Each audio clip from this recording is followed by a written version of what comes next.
अस्सलाम वालेकुम dear students. आज का जो हमारा नेक्स्ट पोर्शन जो पढ़ना है उसमें हम दो सब टॉपिक्स पढ़ेंगे। एक तो ऑटोस्क्लेरोसिस और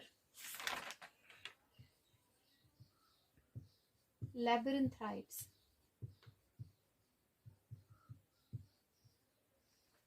जो ये वाला पोर्शन है ये इंटरनल एयर का डिसऑर्डर है और जो ये वाला है ये मिडिल एयर का डिसऑर्डर है।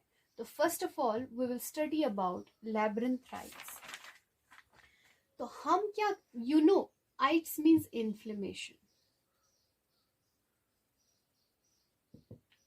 तो लैबिरिंथाइट्स जो है it is the inflammation of inner air. अब इसका ओरिजिन क्या होता है? ये बैक्टीरियल भी हो सकता है, ये वायरल भी हो सकता है। तो on the basis of its origin हम इसको नाम देते हैं बैक्टीरियल लैबिरिंथाइट्स और वायरल लैबिरिंथाइट्स। क्लियर? अब अगर हम बैक्टीरियल की बात करेंगे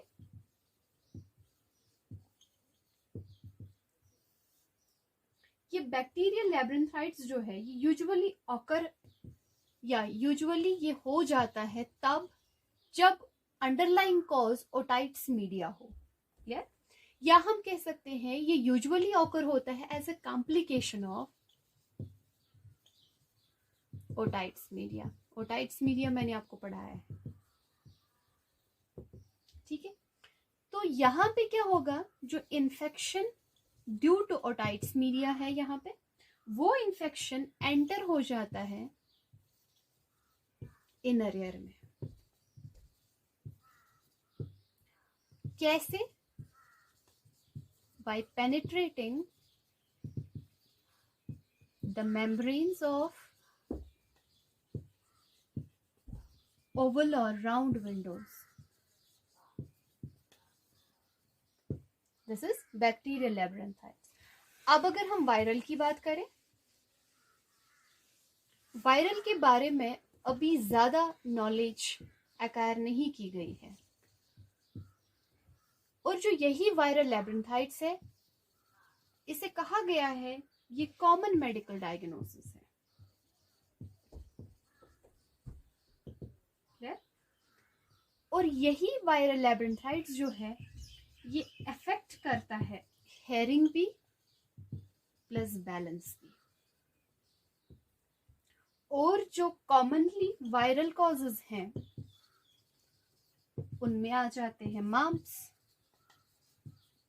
रुबेला, रुबिलियो या रुबियोला कहेंगे, इन्फ्लुएंजा, या अगर किसी बंदे में वायरल इलनेस हो अपर रेस्पिरेटरी ट्रैक्ट में।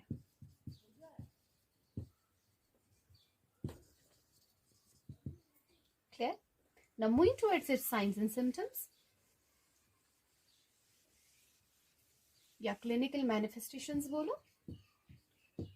तो साइंस एंड सिम्टम्स में फर्स्ट हो जाता है कैपेसिटेटिंग वर्टिगो, जो मैंने आपको बोला क्या होता है, ठीक है। और यही वर्टिगो जो है यूजुअली एसोसिएटेड होता है विद नॉशिया एंड वॉमिटिंग, ठीक है। Next, various degrees of hearing loss. Next, tinnitus, ठीक है। और जो ये tinnitus है जो इसके फर्स्ट एपिसोड्स होते हैं वो यूजुअली वर्स्ट होते हैं, यूजुअली वर्स्ट। अब आप कहेंगे यूजुअली वर्स्ट क्या है? It's associated with subsequent attacks, ठीक है। और ये सब्सिक्वेंट अटैक्स जो है ये यूजुअली सेवरल वीक्स के लिए कंटिन्यू रहता है या सेवरल वीक्स टू मंथ्स तक भी कंटिन्यू रह सकता है। Now moving towards it's management.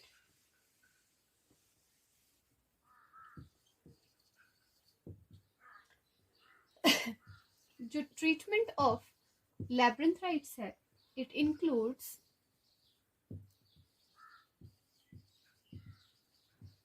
Intravenous antibiotic therapy,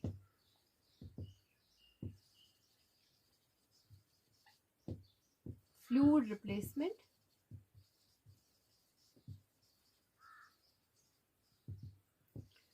administration of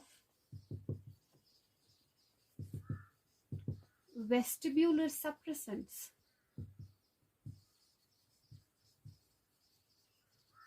जैसे कि मैंने बोला फॉर एग्जाम्पल मैक्लिजीन है, हम एंटीएमेटिक्स एडमिनिस्टर करते हैं to resolve nausea vomiting. Clear?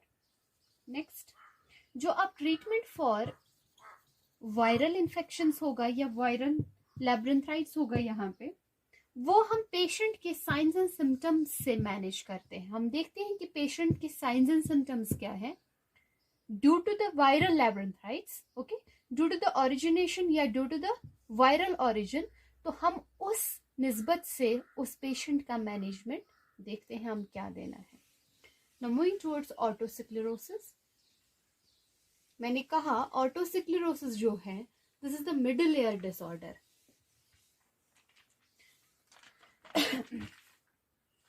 Middle ear disorder,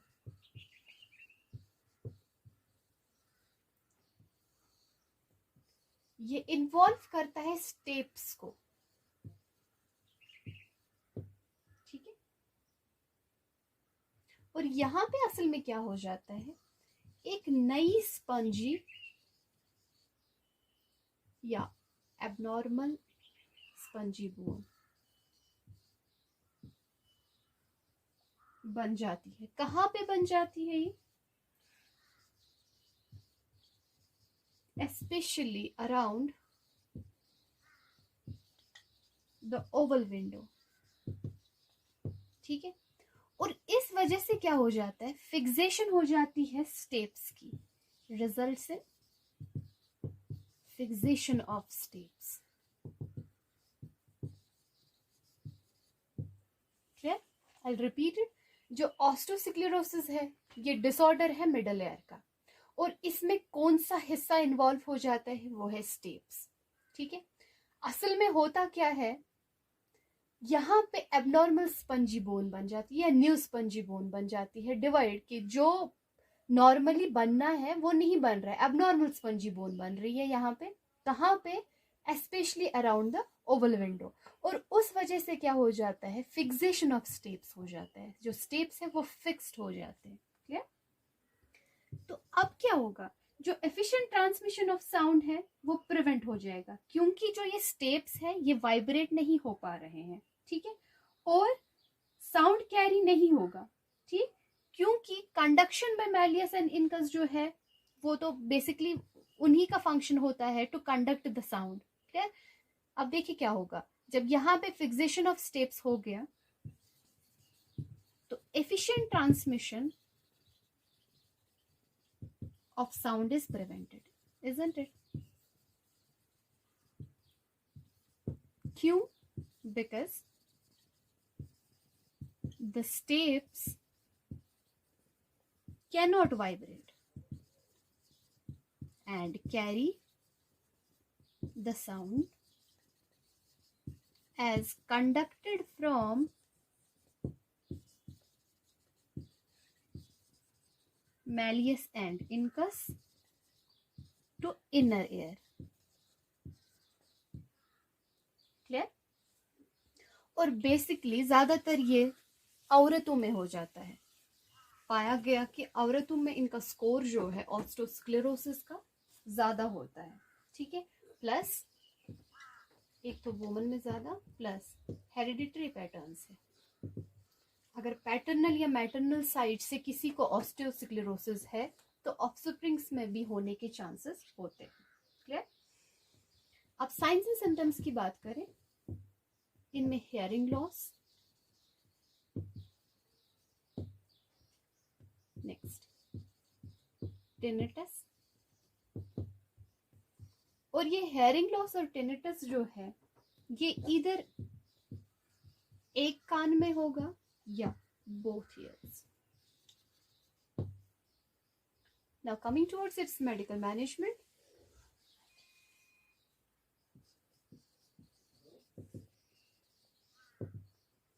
अगर हम इसका मेडिकल मैनेजमेंट देखें, यहाँ पे देखा गया कि नॉन सर्जिकल ट्रीटमेंट जो है कोई भी नहीं है ऑस्टियोस्क्लेरोसिस का, तो हमें डायरेक्टली ऑप्ट करना पड़ता है सर्जिकल प्रोसीजर। ठीक है, तो कुछ ऐसे ऑटोलॉजिस्ट्स हैं जो बिलीव करते हैं कि यूज ऑफ फ्लोरिकल इस्तेमाल किया जाता है टू रिलीव ऑस्टियोस्क्लेरोसिस। ठीक है, अब ये फ्लोरिकल क्या करता है, ये मैच्योर करता है जो एबनॉर्मल स्पंजी बोन बन गए हों।